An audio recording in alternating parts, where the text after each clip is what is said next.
Experiencing a Ford key fob that's not recognized? Let's troubleshoot. First, the most common culprit, battery depletion. The CR2032 lithium-ion battery inside typically lasts 3 to 5 years, but cold weather or moisture can shorten its life. Replace the battery, ensuring correct polarity. If that doesn't work, passive key start malfunctions might be the issue.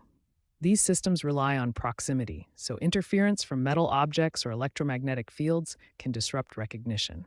Try removing any potential interference. Finally, the vehicle's antenna ring might be degraded.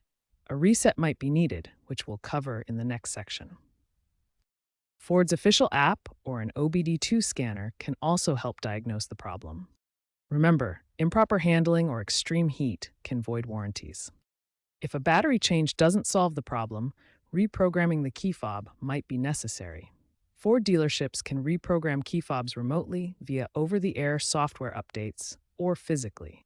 Over-the-air updates allow remote reprogramming without visiting the dealership, reducing service visits by 15 to 20%. Physical reprogramming requires a dealership visit for a 10-minute procedure using Ford IDS software. You can try DIY reprogramming, but be cautious. Incorrect procedures can corrupt the body control module. Another fix involves resetting the antenna. One way to do this is cycling the ignition. Cycle the ignition by inserting the key, turning to on without starting, waiting 5 seconds, then turning to off. For DIY antenna testing, use a multimeter to check circuits as shown in online tutorials. This can fix 70% of reported cases. If all else fails, consider digital key technology via the Ford Pass app, which reduces hardware failures by 30 to 40%.